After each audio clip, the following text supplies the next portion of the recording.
Hi to all, welcome to my channel study with Nancy. सभी को नमस्ते, सभी को गुड इवनिंग और सभी का स्वागत है हमारे चैनल के ऊपर। जैसा कि आप सभी को पता है कि हमारे चैनल के ऊपर जो है वो अभी राजस्थान ज्योग्राफी चल रही है, उसी में जो है वो राजस्थान की जलवायु का टॉपिक यानी कि क्लाइमेट का टॉपिक चल रहा है, उसी को हम जो है वो पढ़ा रहे हैं। उसी सीरीज़ में जो है वो हम लगातार जो सेशन लेते हुए आ रहे हैं। तो आप जो जितने भी स्टूडेंट थे उन सभी का एक क्वेश्चन था कि मैम आप जितनी क्लासेस लेते हो उनकी जो क्वेश्चन होता है वो हम प्रैक्टिस कहाँ से करें। तो मेरे जो क्लासेस मैं लेती हूँ इनसे जो है वो मैं क्वेश्चन बना के मेरे टेलीग्राम चैनल के ऊपर डालती हूँ। तो आप जो है वो सबसे पहले मेरा जो टेलीग्राम चैनल जो वो ज़रूर ज्वाइन कर लेना, क्योंकि मैं मेरी जो क्लासेस जो होती हैं इनसे बने हुए जो क्वेश्चन जो होते हैं वो उन पर टेलीग्राम पर डालती हूँ, जिसको आप जो है वो क्विज़ के रूप में या फिर टेस्ट के रूप में लेकर जो है वो सॉल्व करके देख लेना कि आप जो है वो कहाँ पर स्टेज कर रहे हो। ठीक है, क्योंकि टेस्ट देना बहुत ज़रूरी होता है। तो मैं उस तरीके से तो टेस्ट सीरीज़ नहीं बना रखी हैं, लेकिन मैं टेलीग्राम चैनल के ऊपर जो है वो मतलब 30 या 50 के समथिंग जो वो क्वेश्चन डाल देती हूँ, जिससे कि आपकी प्रैक्टिस हो जाती है। और इसके साथ में मैं टेलीग्राम चैनल के ऊपर मैथ के क्वेश्चन और साइंस के क्वेश्चन भी डाल रही हूँ, जिससे कि एसएससी की तैयारी करने वाले बच्चों के लिए भी जो है ये बेनिफिट रहे। इसलिए मैं जो है वो आपको बोल रही हूँ कि टेलीग्राम चैनल ज्वाइन कर लेना, क्योंकि उसके ऊपर जो है वो मैं आपको मैथ के, साइंस के और बेहतरीन क्वेश्चन जो प्रीवियस ईयर क्वेश्चन आते हैं वो भी मैं साथ में इंक्लूड करती हूँ। तो आप जो है वो टेलीग्राम चैनल जरूर ज्वाइन कर लेना। अब हम जो है वो स्टार्ट करते हैं अपना टॉपिक। तो आज जो है वो मैंने आपको जैसे पहले सेशन में बताया था कि हम जो है वो कोपेन, थार्नवेट और टीवोर्थ का जो जलवायु वर्गीकरण है वो पढ़ेंगे इस सेशन में। तो उसी सीरीज में आज जो है वो हम कोपेन का जो जलवायु वर्गीकरण आ जाता है वो पढ़ेंगे। तो पहले मैं बता देती हूँ कि हम जो है वो कॉन्सेप्ट को एकदम क्लियर तरीके से पढ़ेंगे। तो अब हम जो है वो देखते हैं, शुरू करते हैं। ठीक है, तो सबसे पहले हम बात करते हैं कोपेन का जलवायु वर्गीकरण।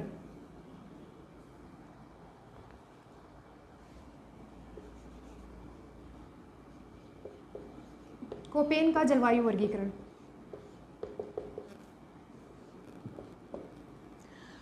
तो पहले जो है वो मैं मैप बना देती हूँ आपको, क्योंकि मैप से जो है वो आप जल्दी समझोगे। तो मैं पहले इधर जो है वो मैप बना देती हूँ। ये है जो हमारा राजस्थान का मैप है।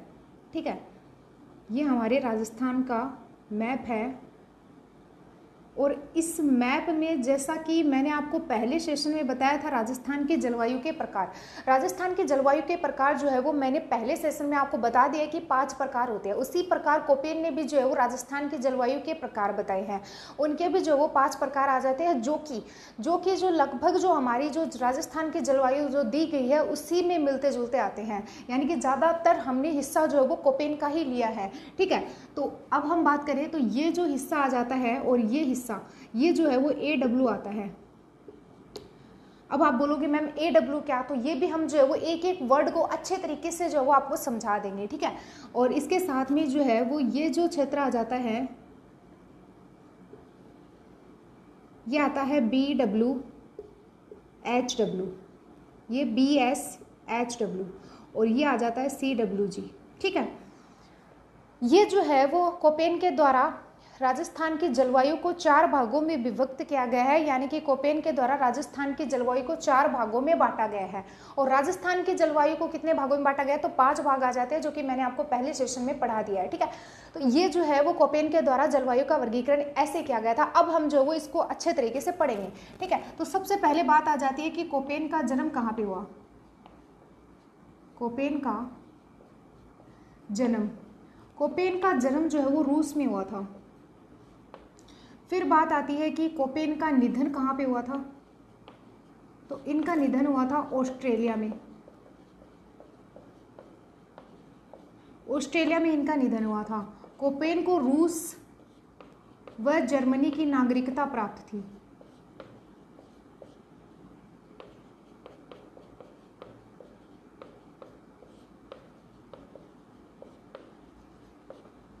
कोपेन को जो है वो रूस और जर्मनी की नागरिकता प्राप्त थी।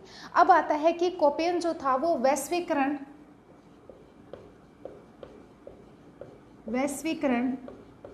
विश्व के संदर्भ में और भारत के संदर्भ में और राजस्थान के संदर्भ में जो वो कोपेन के द्वारा जलवायु का वर्गीकरण किया गया।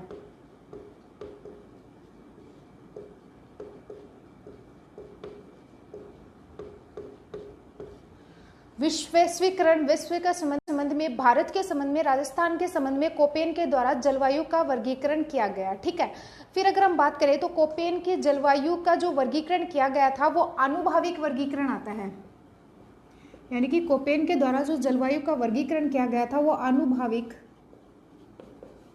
आनुभाविक वर्गीकरण आता है, आनुभाविक वर्गीकरण आता है, या इसको हम मात्रात्मक वर्गीकरण बोलते हैं। ठीक है, अब आता है कि कोपेन के द्वारा जो इस राजस्थान के जलवायु का वर्गीकरण किया गया था वो किस आधार के ऊपर किया गया था। तो कोपेन के जलवायु के वर्गीकरण का आधार क्या था? वर्गीकरण का आधार, कोपेन के जलवायु के वर्गीकरण का आधार जो था वो वनस्पति थी,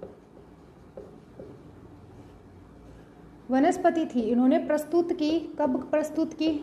अपनी रिपोर्ट प्रस्तुत की थी 1900 में, यानी कि कोपेन के जलवायु वर्गीकरण का जो आधार था वो वनस्पति था और उसको 1900 में जो है वो उन्होंने बताया। फिर इसके बाद में 1918 में, इसके बाद में 1918 में कोपेन के द्वारा जो वो संशोधन किया गया, कोपेन के द्वारा 1918 में संशोधन किया गया और उन्होंने तापमान को ओर लिया, यानी कि जलवायु वर्गीकरण का आधार जो था उसमें तापमान को शामिल किया।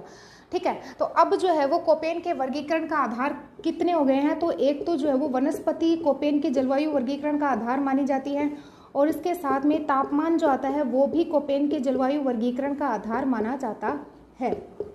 ठीक है, तो ये जो है वो आपको ध्यान में रखना है क्योंकि ये क्वेश्चन जो है वो बार बार बना है। फिर आता है कि कोपेन के द्वारा वापस से संशोधन किया गया था 1931 में, 1931 में वापस संशोधन किया गया। 1936 में जो है वो कोपेन का अंतिम संशोधन आता है जो कि कोपेन द्वारा स्वयं किया गया था, कोपेन द्वारा स्वयं, यानी कि कोपेन के द्वारा लास्ट जो संशोधन किया गया था वो 1936 में किया गया था, क्योंकि 1953 में एक और संशोधन हुआ था, 1953 में एक और संशोधन हुआ था जो कि कोपेन के द्वारा नहीं किया गया था। कोपेन का एक साथी आ जाता है जिसका नाम आता है ग्रीगर पॉल के द्वारा किया गया था।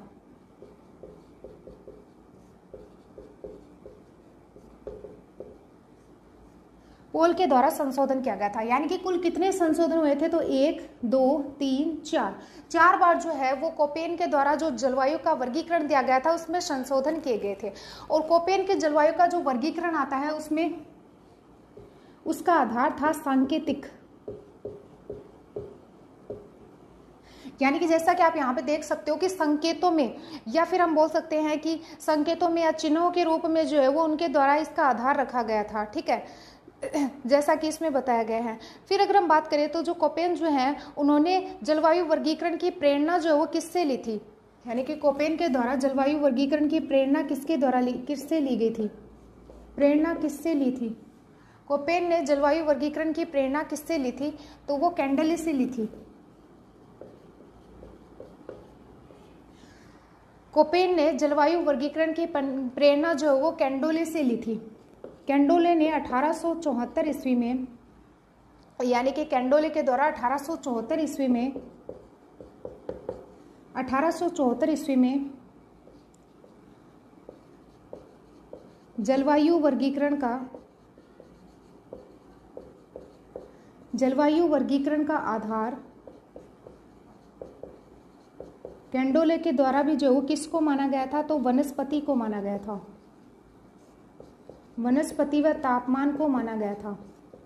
कैंडोले कहाँ के आ जाते हैं? तो ये फ्रांस के आ जाते हैं, यानी कि जो हमारे कोपेन महोदय आ जाते हैं उन्होंने प्रेरणा कहाँ से ली थी? तो उन्होंने कैंडोले से जो है वो प्रेरणा ली थी। 1874 में उन्होंने वर्गीकरण का आधार जो था वो वनस्पति को रखा था। पूरे विश्व में जो है वो उनके द्वारा किया गया था, पूरे विश्व में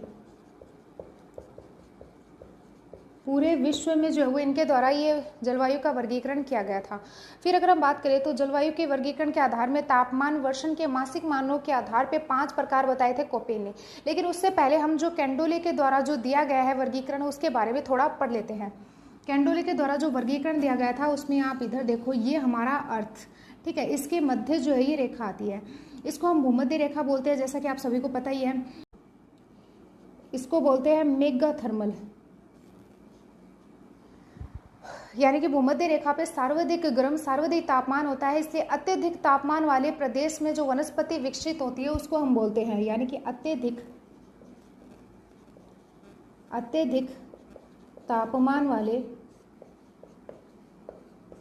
तापमान वाले प्रदेश में जो वनस्पति उत्पन्न होती है उसे बोलते हैं हम मेगोथर्मल। ठीक है, फिर इसके बाद में जो है वो जीरोफाइट्स, जैसा कि आपको मरुस्थल क्षेत्र में पता है कौन सी वनस्पति पाई जाती है, जीरोफाइट्स वनस्पति पाई जाती है। तो जीरोफाइट्स के ऊपर आती है मेसाथर्मल, यानी कि इसमें जो वो बहुत ज्यादा तापमान होता है, इसमें कम तापमान होता है। उसके बाद में माइक्रोथर्मल,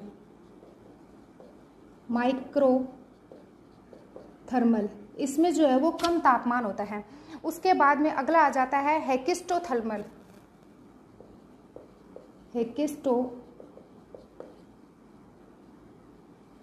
हेकिस्टोथर्मल, इसमें कम तापमान होता है, यानी कि जैसे जैसे ऊपर जाते हैं तो उसमें कम तापमान होता जाता है। ये आप ध्यान में रख लेना, इधर इसके ऊपर आएगा हेकिस्टोथर्मल। ठीक है, हेकिस्टोथर्मल जो है वो इसके ऊपर आएगा। अब हम बात करते हैं कि कोपेन के द्वारा जो है वो कुछ कूट शब्द रखे गए थे, यानी कि कोपेन के द्वारा कुछ कूट शब्दावली रखी गई थी, जैसे कोडिंग डिकोडिंग आता है ना, ऐसे EABCD। तो ए का मतलब था उष्णकटिबंधीय जलवायु प्रदेश। ए का मतलब तो क्या था कोपेन के अनुसार, उष्णकटिबंधीय जलवायु प्रदेश। बी का मतलब क्या था, बी का मतलब था मरुस्थलीय। और सी का मतलब क्या था, उपोष्ण या शीतोष्ण। सी से याद रख लेना, शीतोष्ण उपोष्ण। डी का मतलब क्या था, शीत शीतोष्ण। डी का मतलब क्या था, शीत शीतोष्ण। और ई का मतलब क्या था, ध्रुवीय। ए का मतलब क्या था कोपेन के अनुसार, ध्रुवीय प्रकार की जलवायु। ठीक है, तो इसमें भी जो है वो कोपेन के द्वारा दो प्रकार रखे गए हैं, यानी कि जो ई और बी जो है इन दोनों में भी इनके द्वारा दो प्रकार बताए गए हैं। एक तो बताया गया है टी का मतलब क्या होता है, टूंड्रा। और एक बताया गया था उनके द्वारा एफ, यानी कि ई में ध्रुवीय प्रकार की जो जलवायु आ जाती है उसमें उन्होंने एक तो टुंड्रा जलवायु बताई थी और एक एफ हिमाच्छादित जलवायु बताई थी, यानी कि एक तो उनकी टुंड्रा जलवायु आ जाती है और एक हिमाच्छादित।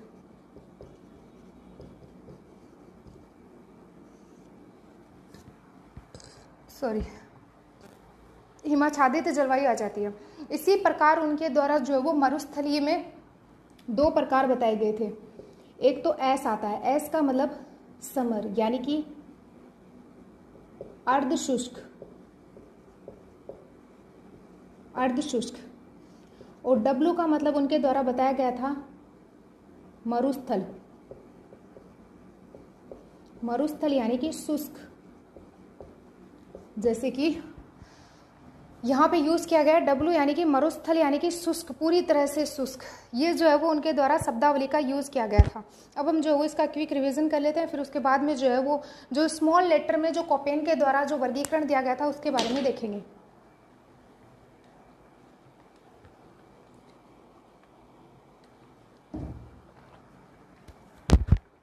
तो सबसे पहले हम बात करते हैं कोपेन के जलवायु वर्गीकरण के बारे में। जैसा कि कोपेन के द्वारा वैश्वीकरण, भारत और राजस्थान के संदर्भ में जलवायु का वर्गीकरण किया गया। हम किसके बारे में पढ़ रहे हैं, कोपेन के राजस्थान की जलवायु वर्गीकरण के बारे में पढ़ रहे हैं। ठीक है, राजस्थान जलवायु के बारे में हम पढ़ रहे हैं, लेकिन कोपेन के द्वारा भारत के संदर्भ में भी जलवायु का वर्गीकरण किया गया है और विश्व के संदर्भ में भी कोपेन के द्वारा जलवायु का वर्गीकरण किया गया है। कोपेन का जन्म रूस में हुआ था, उनका निधन ऑस्ट्रेलिया में हुआ था। कोपेन जो है वो जर्मनी और रूस की दोनों की नागरिकता कोपेन के पास में थी। कोपेन महोदय जो आ जाते हैं, उन्होंने अपने जलवायु वर्गीकरण का आधार जो था वो 1900 में वनस्पति को रखा था। फिर उसके बाद में उन्होंने संशोधन किया 1918 में। उस टाइम उन्होंने जो है वो तापमान को रखा था। तो वनस्पति, तापमान, वर्षा जो है वो उनके जलवायु वर्गीकरण का आधार आ जाते हैं, जो कि बार बार क्वेश्चन किया गया है। ठीक है, तो उनको जो है वो ये प्रेरणा कहाँ से मिली, यानी कि जलवायु के वर्गीकरण करने के जो वनस्पति या तापमान के आधार लेने की जो प्रेरणा जो है वो उनको कहाँ से मिली थी। तो एक कैंडोले नामक आ जाते हैं, व्यक्ति आ जाते हैं, उनके द्वारा 1874 ईस्वी में जलवायु का वर्गीकरण किया गया था, विश्व स्तर पे किया गया था। उन्होंने जो है वो वनस्पति को आधार माना था, वनस्पति और तापमान को, उन्हीं से प्रेरणा लेकर जो है वो कोपेन ने जलवायु वर्गीकरण का आधार रखा था। कोपेन के द्वारा 1931 में जो है वो फिर से संशोधन किया गया था और 1936 में जो है वो लास्ट बार कोपेन के द्वारा संशोधन किया गया था। उसमें इन्होंने जो है वो ग्रीगर की हेल्प ली थी, लेकिन यानी कि पॉल की हेल्प ली थी उनके द्वारा, लेकिन 1953 में जो वो ग्रीगर पॉल के द्वारा जो है वो संशोधन किया गया था। कोपेन के द्वारा संशोधन नहीं किया गया था, लेकिन कोपेन का जो जलवायु वर्गीकरण आ जाता है उसमें संशोधन मतलब कि ग्रीगर पॉल के द्वारा जो 1953 में किया गया था। कुछ और चीजें जोड़ी गई थी। जो कैंडोले जो आते हैं उनके द्वारा जो जलवायु वर्गीकरण का जो आधार रखा गया था वो वनस्पति और तापमान को रखा गया था। अब कैंडोले के द्वारा हमारी जो पृथ्वी आ जाती है, हमारा जो पूरा अर्थ आ जाता है, उसमें जो भूमध्य रेखा आ जाती है उसको नाम दिया था मेगा थर्मल, यानी कि यहाँ पे टेम्परेचर जो है, तापमान जो वो बहुत अधिक है, तो उसका नाम दिया था मेगा थर्मल। मेगा थर्मल में जो अधिक तापमान की वजह से, यानी कि अधिक तापमान वाले प्रदेश में जो वनस्पति यहाँ पे जो वो विकसित होती है उसको हम बोलते हैं मेगा थर्मल। उससे ऊपर जाते हैं तो जीरोफाइट वनस्पति आ जाती है मरुस्थलीय क्षेत्र में। उससे ऊपर जाते हैं तो मेसा थर्मल आ जाता है, यानी कि इधर जो ये मेसा थर्मल आ जाता है, मेसा थर्मल, तो जो कि मेगा थर्मल से जो है वो कम थोड़ा टेम्परेचर होता है उसमें। उससे ऊपर जो है वो माइक्रो थर्मल आ जाता है, माइक्रो थर्मल में थोड़ा और कम टेम्परेचर होता है, तापमान होता है। उसके बाद में आ जाता है हेकेस्टोथर्मल। हेकेस्टोथर्मल में जो है वो और कम तापमान होता है। ठीक है, ये तो कैंडोले की बात हुई। और जो कोपेन का जो जलवायु वर्गीकरण जो है वो आनुभाविक वर्गीकरण आता है, मात्रात्मक वर्गीकरण आता है। ठीक है, और उसके साथ में जो कोपेन जो थे उन्होंने जो है वो अपने वर्गीकरण में सांकेतिक भाषा का प्रयोग किया है। सांकेतिक भाषा का प्रयोग कोपेन के द्वारा किया गया है। राजस्थान में अगर हम देखें तो ये तो BWHW आ जाती है। 4 प्रकार की जलवायु का वर्गीकरण किया है कोपेन के द्वारा। इसमें जो है ये शब्दावली क्या आती है, सारा खेल जो है वो इस शब्दावली का है। अगर आप इस शब्दावली को अच्छे तरीके से समझ जाओगे तो कोपेन के जो एक भी क्वेश्चन जो है वो आप बिल्कुल भी गलत नहीं करोगे। ठीक है, तो सबसे पहले अगर हम बात करें तो कोपेन ने जो वो कूट शब्दावली का प्रयोग किया, जैसे कि आप रीजनिंग में यूज करते हो ना कोडिंग डिकोडिंग, इसी तरीके से जो वो कोपेन ने जो है वो कूट शब्दावली का प्रयोग किया है, जिसमें कि उन्होंने जो वो ABCDE लिखी है। ठीक है, तो ए का मतलब उनके द्वारा बताया गया है कि कोपेन ने कहा है कि भाई ए कहीं पर भी देखोगे तो आप उष्ण कटिबंधीय जानना है, यानी कि आप कहीं पर भी अगर ए देखते हो तो आपको ये मानना है कि वो क्षेत्र या वो एरिया जो है वो उष्ण कटिबंधीय है। ठीक है, तो कोपेन के द्वारा ए में बताया गया उष्ण कटिबंधीय जलवायु प्रदेश। उसके बाद में कोपेन ने कहा है कि जो बी जो है वो मरुस्थलीय जलवायु प्रदेश आ जाता है, लेकिन इसमें भी जो है वो कोपेन महोदय के द्वारा ट्विस्ट डाला गया है। क्या डाला गया है कि कोपेन ने कहा है कि एक तो एस होगा और एक डब्ल्यू होगा। एस का मतलब क्या होगा, अर्धशुष्क, अर्धशुष्क, ये जलवायु अर्धशुष्क, और डब्ल्यू का उनके द्वारा बताया गया है कि ये होगा मरुस्थल यानी कि शुष्क जलवायु प्रदेश। ठीक है, ये हो गया। इसके बाद में जो है वो हमारा आता है सी को उन्होंने बताया उपोष्ण शीतोष्ण मतलब उपोष्ण शीतोष्ण जलवायु प्रदेश जो है वो उनके द्वारा सी को कहा गया है कि भाई सी कहीं पर भी आप देखोगे तो आपको ये समझना है कि वो जो एरिया आता है, वो जो क्षेत्र आता है, वहां पे उपोष्ण शीतोष्ण जलवायु पाई जाती है। उसके बाद में डी जो आता है वो शीत शीतोष्ण जलवायु आती है। उसके बाद में ई आता है, ई जो आती है वो ध्रुवीय प्रकार की जलवायु आती है। इसमें भी उनके द्वारा ट्विस्ट डाला गया है। इसमें उन्होंने कहा कि टी से आएगा टुंड्रा जलवायु प्रदेश। ठीक है, टुंड्रा जलवायु प्रदेश। एफ का होगा हिमाच्छादित जलवायु प्रदेश। ठीक है, तो ये तो कोपेन के द्वारा जो है वो जलवायु के बारे में जो है वो अच्छे तरीके से जो है वो आपको बताया है कि आप इस तरीके से समझ के जो है वो इसको सोल्व कर सकते हो। फटाफट से इसको नोट करो। फिर हम जो है वो कोपेन के जो ये जो वर्ड आ जाते हैं, यानी कि जो कूट शब्द जो आ जाते हैं, इनको स्मॉल लेटर में भी उन्होंने जो है वो यूज करते हुए बताया है, तो उनके बारे में जो है हम आपको अच्छे से बताएंगे। तो आप फटाफट से इसको नोट करो।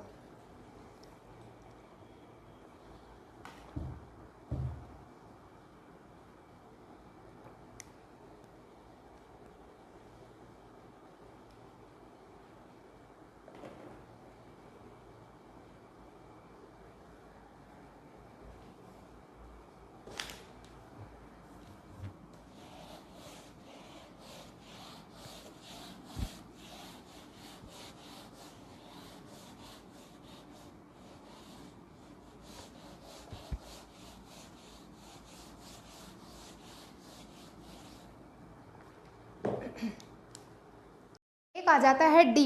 डी का मतलब होता है शीतल या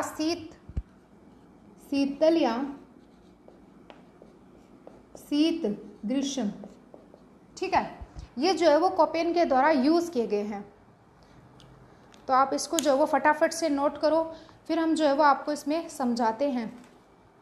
तो कोपेन के द्वारा जो है ये बेसिक सी जानकारी जो थी वो दी गई थी, वो मैंने आपको जो है वो बता दी है। अब आता है कि कोपेन के द्वारा जो है वो जलवायु वर्गीकरण के आधार में तापमान तथा वर्षण के मासिक मानों के 5 प्रकार बताए हैं।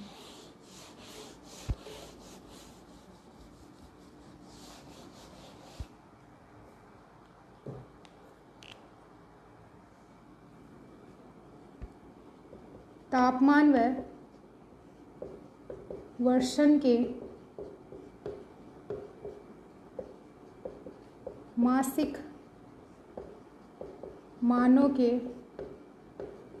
आधार पर 5 प्रकार।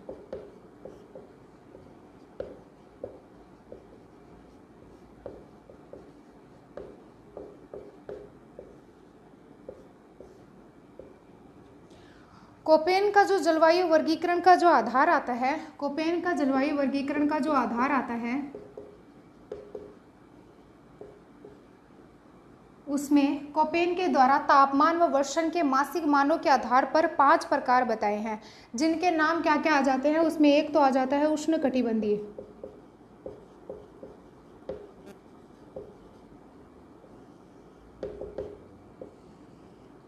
उष्णकटिबंधीय जलवायु वर्गीकरण के आधार पर तापमान व वर्षण के मासिक मानों के आधार पर 5 प्रकार आ जाते हैं, जिनके नाम आ जाते हैं उष्णकटिबंधीय जलवायु, जहां पे वर्ष भर औसत मासिक तापमान 18 डिग्री सेल्सियस से अधिक होता है।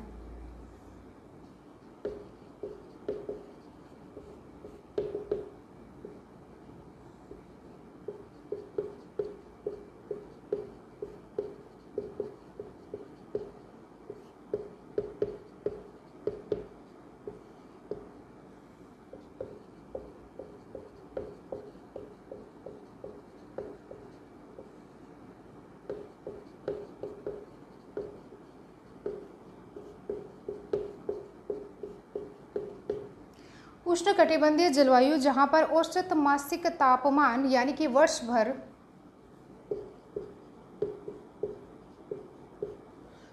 भर औसत मासिक तापमान 18 डिग्री सेल्सियस से अधिक होता है। दूसरा आ जाता है शुष्क जलवायु।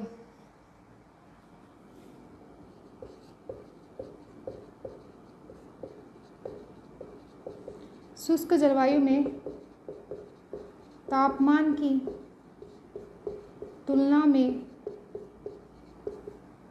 वर्षण कम होता है। शुष्क जलवायु प्रदेश जो आता है, यहाँ पे तापमान की तुलना में वर्षण बहुत कम होता है, और इसके साथ में इसीलिए जो है ये शुष्क है, वर्षण बहुत कम होता है, इसलिए शुष्क है। यानी कि ये जो शुष्क जलवायु जो आती है, तापमान की तुलना में यहाँ पे वर्षण बहुत कम होता है, इसलिए ये शुष्क आ जाता है। शुष्कता कम होने पर अर्ध शुष्क मरुस्थल कहलाता है। यानी कि अगर यहाँ पे शुष्कता कम हो जाती है तो ये अर्ध शुष्क मरुस्थल यानी कि ऐस कहलाता है। और अगर शुष्कता अधिक हो जाती है तो ये शुष्क मरुस्थल यानी कि विंटर डब्लू कहलाता है। अगर शुष्कता कम होती है तो अर्ध शुष्क कहलाएगा, और शुष्कता अधिक होती है तो ये विंटर कहलाएगा। एक आ जाता है गर्म जलवायु, जहाँ सबसे ठंडे महीने का औसत तापमान 18 डिग्री सेल्सियस और -3 डिग्री सेल्सियस के बीच में रहता है, उसको बोलते हैं हम गर्म जलवायु। एक आ जाती है गर्म जलवायु, सबसे ठंडे महीने का औसत तापमान 18 भी कम रहता है। बर्फीली जलवायु, तापमान 10 डिग्री सेल्सियस से भी कम रहता है। ये जो है वो हमारे कंप्लीट हो गए जो कोपेन के द्वारा जलवायु वर्गीकरण के जो 5 आधार जो उनके द्वारा नाम बताए गए हैं वो आते हैं, क्योंकि उनके जो 4 प्रकार बताए गए राजस्थान के जलवायु के वो तो यही आते हैं। तो उनके इसके बारे में तो हम जो है वो पढ़ेंगे अभी, ठीक है। तो अब सबसे पहले हम जो है वो बोर्ड पे लिख रखा है उसका रिवीजन कर लेते हैं फटाफट से। तो मैं आपको बताती हूँ कि जो कोपेन महोदय जो थे उन्होंने जो है वो अपने जलवायु वर्गीकरण में कूट शब्दों का प्रयोग किया है। इसमें उन्होंने जो है वो एस के बारे में बताया। एस यानी कि ग्रीष्म काल में जो शुष्क हो जाता है उसको एस बोलते हैं। विंटर यानी कि शीतकाल में जो शुष्क हो जाता है उसको डब्ल्यू से डिनोट किया। एम यानी कि मानसूनी जलवायु से डिनोट किया। एफ यानी कि वर्ष पर्यंत वर्षा होती रहती है उसको बोलते हैं। एन जो है वो कोहरा, एच गर्म मरुस्थल आ जाता है, के जो है वो ठंडा मरुस्थल आ जाता है, जी जो है वो गंगा का मैदान तुल्य जो है वो उनके द्वारा बताया गया है। उन्होंने छोटी ABCD के भी जो है वो ABCD का यूज़ किया है। ए का यानी कि अत्यधिक गर्म ग्रीष्म आ जाता है, बी यानी कि सामान्य ग्रीष्म आ जाता है, और सी यानी कि शीतल व छोटी ग्रीष्म आ जाता है, डी यानी कि शीतल व शीत ग्रीष्म आ जाता है, ठीक है। तो आप ये सभी नोट करो। फिर इसके बाद में हम देखते हैं कि कोपेन के द्वारा जो जलवायु वर्गीकरण का आधार जो था वो तापमान व वर्षण के मासिक मानों के आधार पर 5 प्रकार बताए। कोपेन ने जलवायु वर्गीकरण के तापमान व वर्षण के आधार पर 5 प्रकार बताए। अब 5 प्रकार कौन कौन से आ जाते हैं? तो उष्ण कटिबंधीय जलवायु, उष्ण कटिबंधीय जलवायु जो आती है यहाँ पे वर्ष भर औसत मासिक तापमान 18 डिग्री सेल्सियस से अधिक रहता है। उष्ण कटिबंधीय जलवायु में जो औसत मासिक तापमान जो है वो 18 डिग्री सेल्सियस से अधिक रहता है, ठीक है। शुष्क जलवायु, अगला जो आ जाता है वो शुष्क जलवायु। शुष्क जलवायु जो आता है यहाँ पे तापमान की तुलना में वर्षण बहुत ही कम होता है, यानी कि शुष्क जलवायु प्रदेश में तापमान की तुलना में वर्षण बहुत कम होता है।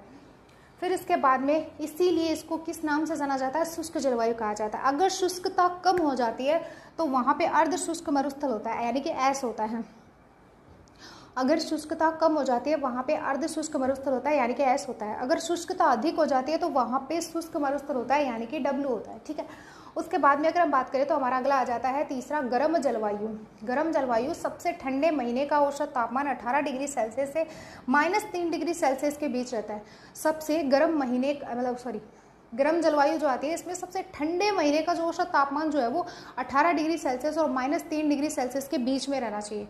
हिम जलवायु में जो है वो गर्म महीने का तापमान 10 डिग्री सेल्सियस से अधिक रहना चाहिए। ठंडे महीने का औसत तापमान 3 डिग्री सेल्सियस से कम रहना चाहिए। एक बर्फीली जलवायु बताइए, तापमान 10 डिग्री सेल्सियस से कम रहना चाहिए बर्फीली जलवायु में। तो ये तो हुए हमारे कोपेन महोदय के द्वारा जो जलवायु वर्गीकरण के आधार तापमान वर्षण के जो मासिक मानों के आधार पर बताया गया है वो। अब हमारे राजस्थान के जो जलवायु का वर्गीकरण कोपेन के द्वारा किया गया है उसमें हम उसके 4 प्रकार जो है ये पढ़ेंगे, ठीक है। तो आप फटाफट से इसको नोट करो।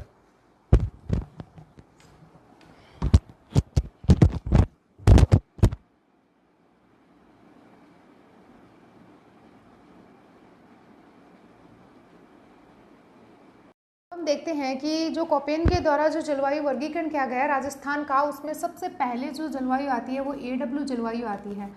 इसको किस नाम से जानते हैं? तो आर्द्र जलवायु प्रदेश, आर्द्र जलवायु प्रदेश। तो यहाँ पे जो कैसी जलवायु पाई जाती है? तो यहाँ पे अति आर्द्र जलवायु पाई जाती है, यानी कि राजस्थान के 5 जलवायु प्रदेशों में यहाँ पे कैसी जलवायु पाई जाती है? तो अति आर्द्र जलवायु यहाँ पे पाई जाती है। नेक्स्ट अगर हम बात करें तो यहाँ पे वनस्पति कैसी पाई जाती है? तो यहाँ पे सवाना वनस्पति पाई जाती है। सवाना वनस्पति यहाँ पे पाई जाती है। अगला क्वेश्चन आता है कि यहाँ पे वर्षा कितने सेंटीमीटर होती है? तो 80 से 120 सेंटीमीटर से अधिक जो है वो यहाँ पे वर्षा होती है। एक आता है कि इसका विस्तार जो है वो राजस्थान के कौन कौन से जिलों में आ जाता है? तो इसका विस्तार राजस्थान के जो है वो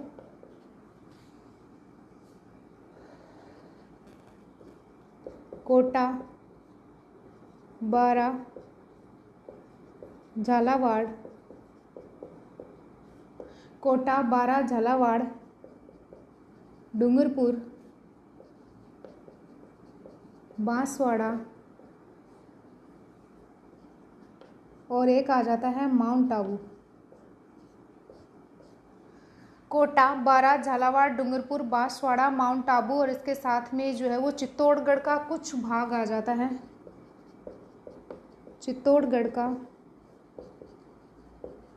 कुछ भाग इसके अंतर्गत आ जाता है। एक जिला आता है उदयपुर। उदयपुर को विभाजित करके सलूम्बर बनाया गया था, तो सलूम्बर भी जो है वो इस AW जलवायु प्रदेश में जो है वो आ जाता है। और इसके साथ में माउंट आबू इसके अंतर्गत आता है। और हमारा जो दूसरा जलवायु प्रदेश आता है वो CWG जलवायु प्रदेश आता है।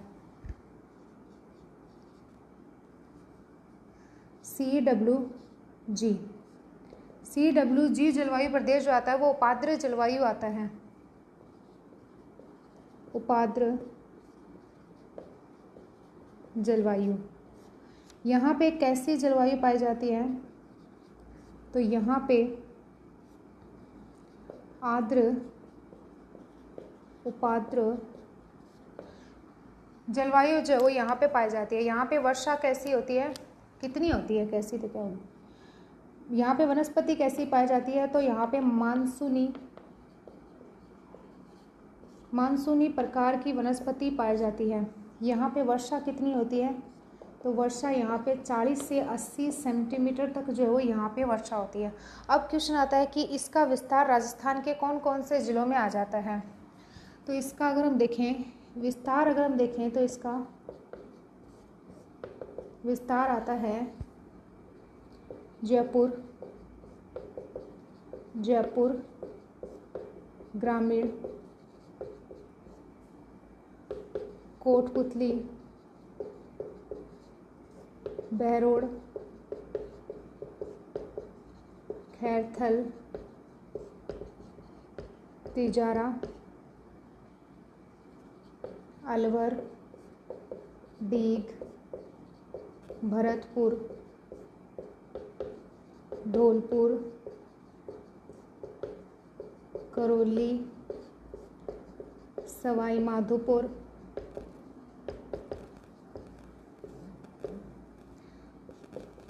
गंगापुर सिटी, शाहपुरा, भीलवाड़ा, अजमेर, केकड़ी, ब्यावर,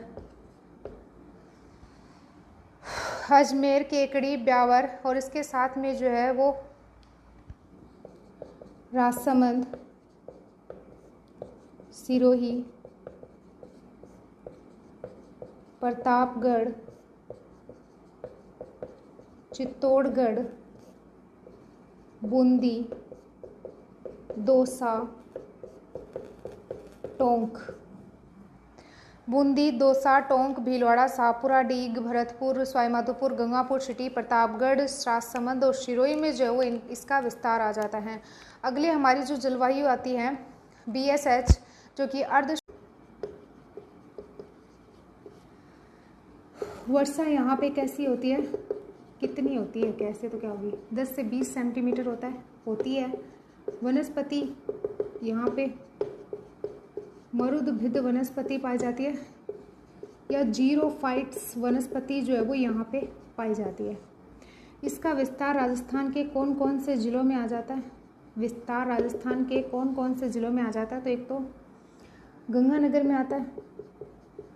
गंगानगर को विभाजित करके अनूपगढ़ डिस्ट्रिक्ट बनाया गया था, तो अनूपगढ़ में इसका विस्तार आ जाता है। बीकानेर में विस्तार आ जाता है, जैसलमेर में आ जाता है, इसके बाद में जो वो फलोदी में आ जाता है, और इसके साथ में जो है वो जोधपुर में इसका विस्तार आ जाता है, जोधपुर ग्रामीण में। जोधपुर ग्रामीण में जो है वो इसका विस्तार आ जाता है, जैसलमेर में जो है वो इसका विस्तार आ जाता है। ये तो जो है वो कंप्लीट हमारे जो जलवायु वर्गीकरण जो कि कोपेन के द्वारा किए गए थे वो सारी चीज़ें आ जाती हैं। अब हम जो है वो इसका फटाफट से क्विक रिवीजन कर लेते हैं। यानी कि अब जो है वो हम फटाफट से इसका क्विक रिवीजन कर लेते हैं। कि कोपेन के जलवायु वर्गीकरण जो आता है उसमें राजस्थान के जो पहला बताया है उनके द्वारा एडब्ल्यू यानी कि आर्द्र जलवायु प्रदेश, यहाँ पे जलवायु कैसी पाई जाती है तो अति आर्द्र जलवायु यहाँ पे पाई जाती है। वर्षा कितने से लेकर कितने सेंटीमीटर तक होती है तो 80 से 120 सेंटीमीटर तक होती है। विस्तार यहाँ का जो है वो राजस्थान के कौन कौन से जिलों में इसका विस्तार आ जाता है तो कोटा के बाद में बारां, झालावाड़, उदयपुर, सलूम्बर, उसके साथ में प्रतापगढ़, उसके बाद में जो है वो प्रतापगढ़ नहीं, डूंगरपुर, बांसवाड़ा, माउंट आबू, चित्तौड़गढ़ का कुछ भाग आता है। जैसे कि मैंने आपको राजस्थान के जलवायु प्रदेशों के बारे में बताया था उस टाइम, मैंने आपको जो अर्ध शुष्क जलवायु अति आर्द्र जलवायु में जो डिस्ट्रिक्ट बताए थे वही इसके अंतर्गत आते हैं। फिर दूसरा हमारा आता है CWG जो उपाद्र जलवायु आती है। इसमें जलवायु जो है वो आर्द्र और उपाद्र जलवायु पाई जाती है। वनस्पति कैसे आ जाती है तो मानसूनी प्रकार की वनस्पति इसमें आती है। वर्षा इसमें कितनी होती है तो यहाँ पे वर्षा जो है वो 40 से लेकर 80 सेंटीमीटर तक यहाँ पे वर्षा होती है। इसमें जो है वो सर्वाधिक जिले आ जाते हैं, यानी कि CWG में जो वो सर्वाधिक जिले आ जाते हैं। जयपुर ग्रामीण, उसके बाद में जो वो टोंक के बाद में दौसा के बाद में बूंदी के बाद में कोटपुतली बैरोड, उसके बाद में खैरतल तिजारा, फिर अलवर, फिर डीग, फिर भरतपुर, फिर धौलपुर, करौली, सवाईमाधोपुर, उसके बाद में जो है वो गंगापुर सिटी जो कि सवाईमाधोपुर और करौली को विभाजित करके बनाया गया था। उसके बाद में अजमेर को विभाजित करके ब्यावर के बाद में जो है वो केकड़ी के बाद में पाली के बाद में साचौर के बाद में जालोर,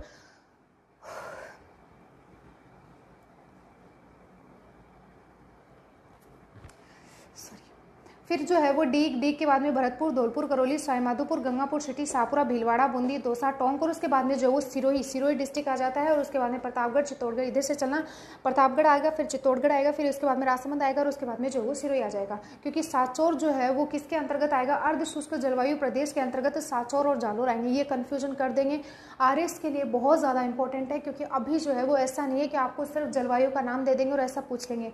अभी जो है वो आपसे मिलान वाले क्वेश्चन करवाए जाएंगे जो कि बहुत ज़्यादा डीप में जाके आपसे पूछे जाएंगे। तो आपको जो है वो डिस्ट्रिक्ट का भी ध्यान रखना है कि कौन सा जिला जो वो कौन से जलवायु प्रदेश में आता है, ठीक है। फिर अर्धशुष्क जलवायु प्रदेश जो कि BSHWS के बारे में मैंने बताया था आपको। अर्धशुष्क वनस्पति यहाँ पे स्टेपी प्रकार की पाई जाती है। वर्षा यहाँ पे 20 से 40 सेंटीमीटर होती है। विस्तार जो वो नागौर, डीडवाना, कुचामन, चूरू, झुंझुनू, सीकर, इसमें जो है वो इन जिलों में आ जाता है। यानी कि नागौर, डीडवाना, कुचामन, चूरू, झुंझुनू, सीकर, जोधपुर ग्रामीण का पूर्वी भाग आता है। जोधपुर, साचौर, सालोर, पाली और इसका ब्यावर का कुछ भाग, बालोतरा, बाड़मेर। फिर अगली जो है वो चौथा जलवायु प्रदेश आ जाता है BWHW जो शुष्क जलवायु प्रदेश। जलवायु यहाँ पे शुष्क जलवायु पाई जाती है। वर्षा 10 से 20 सेंटीमीटर होती है। वनस्पति यहाँ पे मृदुबद्ध जीरोफाइट्स वनस्पति पाई जाती है, जो कि मैंने आपको पहले पढ़ाया था, उसमें मैंने जो है वो आपको अच्छे से बता दिया। ये सारी चीज़ें मैंने जो है वो आपको करवा दी हैं, क्योंकि एक भी चीज़ जो है वो मैंने नहीं छोड़ी है। और फिर भी अगर आपको नहीं लगता है सही से तो फिर आप इसको जो नोट करना और फिर अच्छे से पढ़ना। विस्तार जो है वो यहाँ पे गंगानगर, इसका विस्तार गंगानगर, अनूपगढ़, बीकानेर, जैसलमेर, फलोदी, जोधपुर ग्रामीण में जो है वो इस जलवायु प्रदेश का विस्तार आ जाता है। तो ये जो वो कंप्लीट हमारी कोपेन की जलवायु वर्गीकरण जो वो पूरा हो चुका है। कोपेन का जलवायु वर्गीकरण कंप्लीट हो चुका है। अगले सेशन में जो है हम थॉर्नवेट का जो जलवायु वर्गीकरण जो आता है, थॉर्नवेट, इसका जलवायु वर्गीकरण जो है वो हम अच्छे से कंप्लीट तरीके से जो वो पढ़ेंगे। तो अगर इन सभी के जो आपके क्विज आ जाते हैं, टेस्ट जो आ जाते हैं, वो मैं अपने टेलीग्राम चैनल पे प्रोवाइड करवाती हूँ। तो सबसे पहले जो है वो अपना टेलीग्राम चैनल जो है वो जरूर ज्वाइन कर लेना, ताकि आप जो है वो टेस्ट दे पाओ, अपना जो लेवल जो है वो जांच कर सको और बच्चों से। तो अगर वीडियो अच्छा लगा तो लाइक, शेयर और सब्सक्राइब जरूर करें। Thank you and bye.